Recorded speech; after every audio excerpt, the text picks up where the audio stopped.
the show this week, we road test Isuzu MUX 4x4, an exclusive drive of the new Volkswagen Polo in Frankfurt. We take a look at the Tata Nexon launch and highlights from the season finale of the Volkswagen AMU Cup races.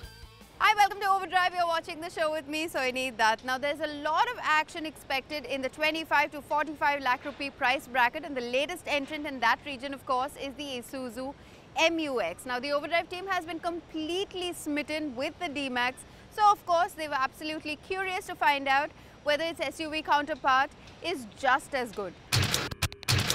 The Ford Endeavour and the Toyota Fortuner, they clearly dominate their territory. But both these cars are now pricier. They've moved to the higher bracket, which also means that in the lower bracket, there is a lot of room to play. Now, there have been players in the past to fill up this particular room. You have had the Chevrolet Captiva, the Trailblazer, which are defunct, the SsangYong Rexton, that not many people care about. You have the Tucson in the recent times, and you have the new Honda CR-V, which will be coming in very soon. But both these cars are soft-roaders. That means there's still room for a proper off-roader, and that is the room that the MUX aims to fill up. Does it have what it takes though? Let's find out. It is a bit of a bummer that Isuzu launched a slightly older avatar of the MUX when the fresher design was already out on sale in Malaysia. The silhouette of this SUV is very similar to the Chevrolet Trailblazer, but this is the smarter looking sibling to me thanks to its facial similarities with the D-Max V-Cross. It trades in the more rugged grille and the bumper of the V-Cross for a slightly more cleaned up attire that goes with its premium positioning.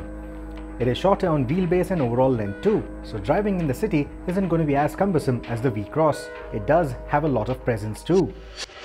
The cabin is familiar, albeit with an all-black trim for the dashboard. The premium positioning adds leather to the upholstery and the door trim.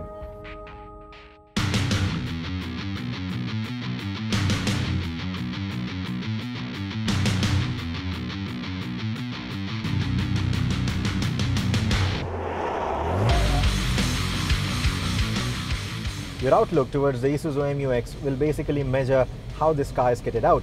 If you're looking at this as a premium SUV, you're bound to feel shortchanged. There are quite a few things missing. There are quite a few features missing in this vehicle for this particular price bracket. But if you look at this as more of a potent off-roader with all the basics that you need for taking it out on your daily commutes out in the urban environment, then this might make more sense to you. The overall fit and finish of the dashboard elements, it's quite good. It's not very upsetting. It doesn't feel very off-putting in any sense. However, the switchgear, the layout of the switchgear, it's not exactly ergonomic. For example, the switches for the rear AC or the traction control are literally hidden away behind the steering wheel and you have to look for them. Of course, with time, owners will learn what switch is where, but then it's just not ergonomic. Space overall is decent, but a sliding function for the second row of seats would have been welcome. The third row is surprisingly comfortable thanks to a low floor, which doesn't need the passengers to sit in a knees up posture.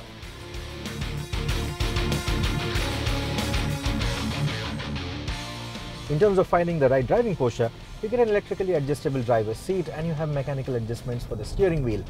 Finding a good driving posture isn't a problem at all, whether you're driving on the road or off it. You get this nice view of the dashboard and the bonnet, so taking it off the road isn't a problem at all, and even when you're driving in the city conditions, you still get a nice commanding view of the road. I would have liked an adjustable lumbar support as well, because this one seems a little uncomfortable to my preference, but that's not something that's going to bother everyone.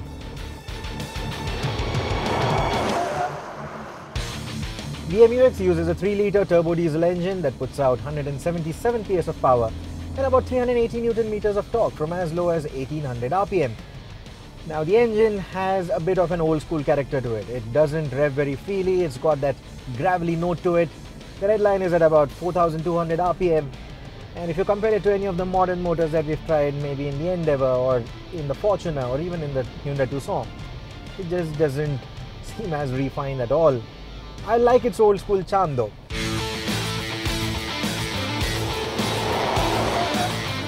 It is mated to a 5-speed automatic transmission, which unlike the engine, is eager and quite quick to respond to your throttle inputs. During our tests, the gearbox often had the right cock selected. All the tests that we've carried out on the MUX have returned some impressive figures. 0 to 100, for example, came up in 11.5 seconds. And fuel economy, almost 8 kilometers to a litre in the city and over 12 on the highway, which is impressive for a car that is so heavy and runs a 3-litre motor. The MUX also feels stable at highway speeds and doesn't impart the wallowy feel that is typical to such large SUVs. Despite its body-on-frame architecture, it still handles bends pretty well too. Show it some potholes and it will glide over them with a grin. The brakes on the MUX are quite good, especially for the size of the SUV that this is. The feel of the brake pedal is slightly spongy, but it's quite predictable. In terms of safety, anti-lock brakes, hill assist, traction control, dual airbags, they're all standard across the range for the MUX. However, considering the price bracket that it is sold in and considering that this is being marketed as a 7-seater SUV, 6 airbags at least should have been an option.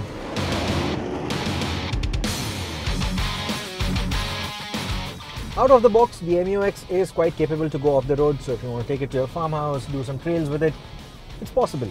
For the slightly trickier stuff, the stickier stuff, you are going to have to upgrade quite a few components. This car doesn't get a diff lock. The tires, of course, are the road bias type. You will need to invest in better tires to go proper off-roading with it. And maybe look at suspension upgrades, getting your bumpers changed, getting more hardcore stuff on it. The list is endless. But thankfully, a lot of aftermarket options will be available for this vehicle. It's just about going around looking for them.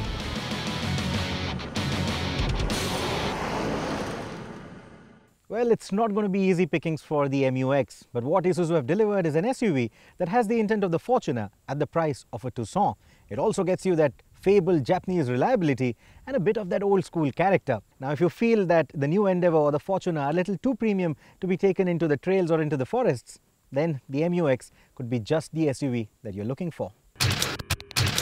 Well, we certainly are lucky living in times with multiple choices. We got to thank our lucky stars for that one. Time for us then to head into our first break here on the show, but coming up on the other side, we will answer all your queries on Auto Selector. Welcome back, you're watching Overdrive and you've joined us on our Auto Selector segment here on the show with the Overdrive Editor-in-Chief, Bertrand D'Souza. Hi Bert, our first question this week comes in from Hyderabad. Rajesh writes in saying he wants to know if Honda has any plans of introducing an automatic variant in its diesel model. Well, Rajesh, at this moment, Honda has no plans to introduce an automatic with the diesel model. Again, keep in mind that the only automatic that they got in the petrol is also a CVT, and I'm not sure that CVT makes a lot of sense for a diesel model where the higher torque outputs are there. So, to me, at this point in time, Honda is not making any plans or not going to launch any automatic version with the diesel city, or for that matter, any of the other models that they've got in their portfolio. Whatever is presently on offer for Indian consumers, that's exactly what you're going to get. Well, our next question this week comes in from Yash. He is planning to upgrade his car but hasn't been able to make the choice whether he should go in for an SUV or a sedan. His monthly commute is around 750 to 1000 kilometers. He has shortlisted the Hyundai Creta, the Maruti Suzuki Ciaz, the Brezza and the Honda City. His priorities are spacious boot, low maintenance and good performance. He has a budget of 10 to 12 lakh rupees. What would you suggest, Bert? Well, in the 10 to 12 lakh bracket, I think the best choice that you would get over here is the Hyundai Creta. Again, because you're using your vehicle for a lot of highway or in-city commutes, and it's got the required space, it's got the required comfort. Hyundai has got a fairly good service network as well, and that is a very affordable ownership experience overall. So my recommendation would be the Hyundai Creta. If not the Hyundai Creta and you're looking for something a little more compact, then the Maruti Suzuki Vitara Brezza is probably the best option you can buy in a slightly more affordable segment. So there you have it. It's either the Creta, which is a little more premium, or if you want to save a little bit of money, the Brezza is a very, very good option, and both of them give you great space. Let me tell you that I've used both of them as a long-term vehicle, and they're fantastic where space is concerned, especially in the boot and the rear seat for that matter.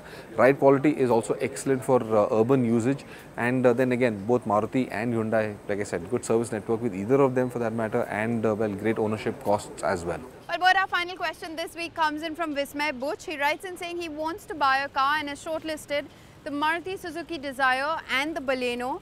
His commute is mostly within the city. He will be using this car, of course, to ferry his family, and he wants some good features. What would you recommend, Bert?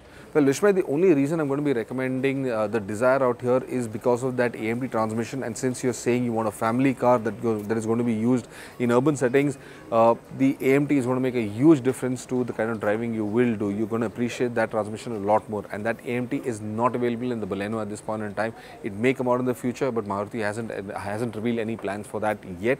But right now, the Dzire is available with that AMT transmission, and it's absolutely brilliant. I think that's one of the best automatic, or rather the automated manual transmissions that you can buy in the market today. Great fuel efficiency and great performance of the transmission. I never thought I'd say this about an AMT transmission, but that AMT transmission is got great performance for that matter. So my recommendation, go with the Dzire. I think you get better value overall. It's a good family car with good ride quality, great performance, and of course that convenience of using the automatic. That's the car you should go in for. And yes, no problem, the ZXi Plus variant is a good variant to invest in. Well, if you have any more queries, you can send them to us at helpdesk@overdrive.co.in. That is our email address. You can also send them to us via Facebook or Twitter, and we will be sure to answer them for you on the show. Though right now, there's been a lot of action that has happened this week in terms of motorsport as well as launches. So here's what happened this week.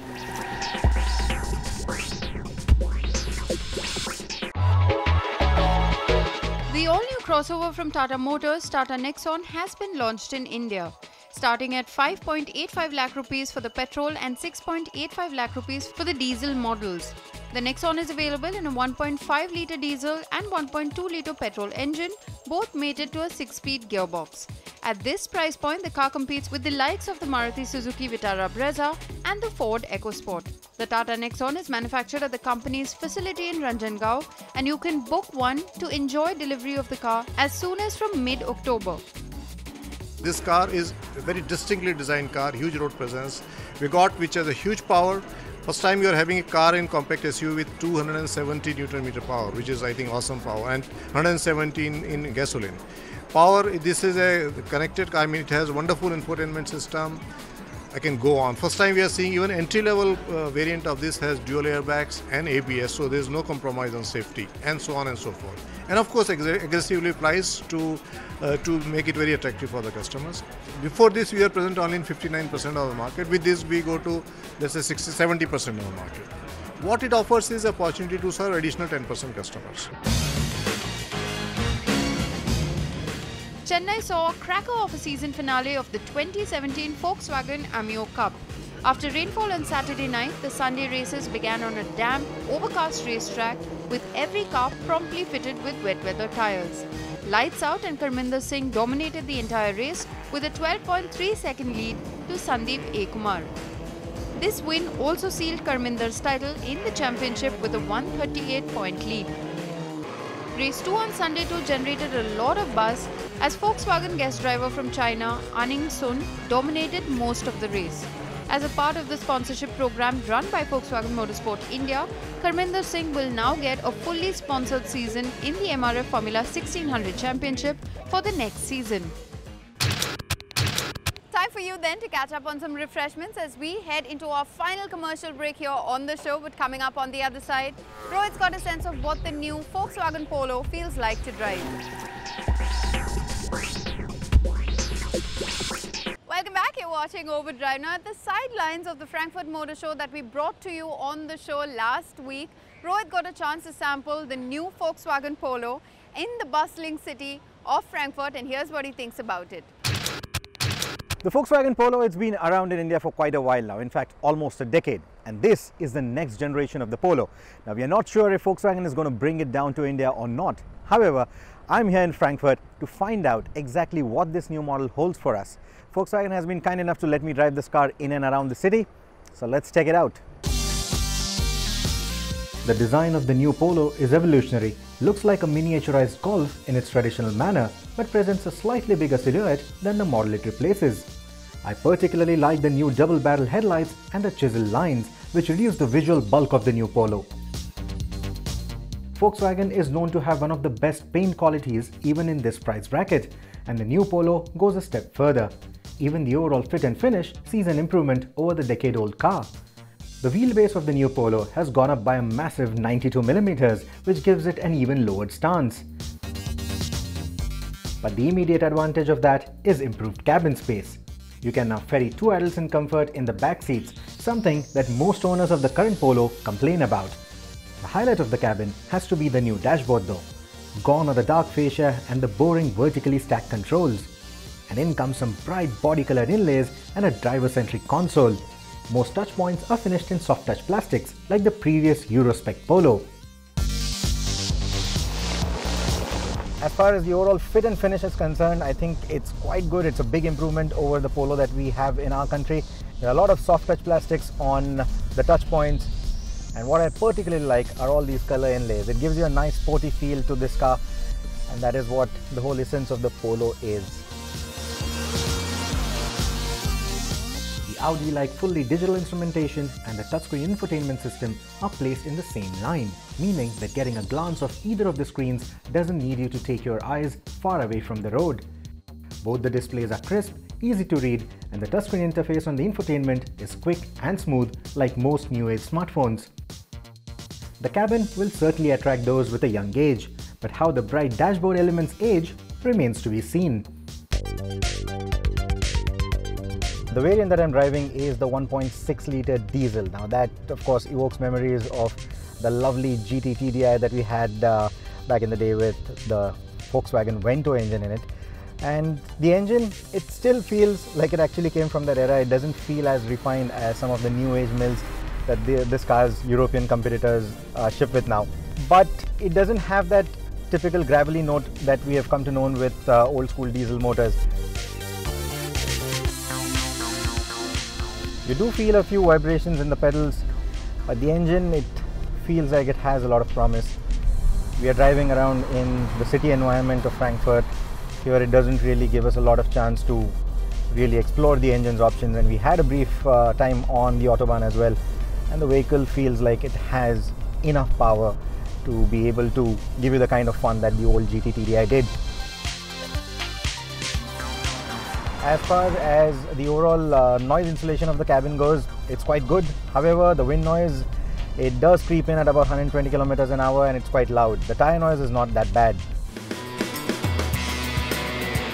The car that I drove was quick off the line at every traffic light, could putter around the moderately crowded streets of Frankfurt in third gear for most of the commute, and effortlessly reached speeds of over 160 kilometers an hour out on the Autobahn. The 5-speed manual transmission has rubbery shifts and a springy clutch pedal in typical VW fashion, but the transmission shock is gone. The power delivery is quite linear for a turbocharged motor, and the turbo lag was minimal too. The drivetrain certainly seems to have matured now. The ride is firm, typical to a Euro spec car, and while it is nearly impossible to find potholes on German roads, the suspension remains silent over ruts and joints. The braking is sharper than the outgoing Polo and has a progressive and predictive feel to it. The steering setup has improved as well and weighs up well at Autobahn speeds. I'm guessing the new Polo has same level of confidence around the twisties too, though I couldn't get a chance to find out. Well, as I mentioned before, Volkswagen is still not sure if they'll be able to bring down the new Polo to the Indian market or not, thanks to the enormous cost of integrating the MQB platform in its Indian scheme of things. But whether or not that happens, the new Polo is certainly a promising product. It takes the whole philosophy of the Polo, a compact, sporty hatchback. It takes that philosophy forward and looks quite promising, and I really hope that Volkswagen is able to somehow make sure that this vehicle actually comes to India. Well, that was the all-new Volkswagen Polo, and it certainly seems to have improved on every aspect of what we already liked about the Polo that is sold to us back here in India. Now, we do hope that this car does come down to our shores. Volkswagen hasn't made that decision just yet. Until then, though, it's time for us to wrap up this week's edition of Overdrive. But do follow our latest videos on our YouTube channel, and you can follow our Facebook updates as well as our Twitter feeds. We'll see you next week. Until then, goodbye and thanks for watching.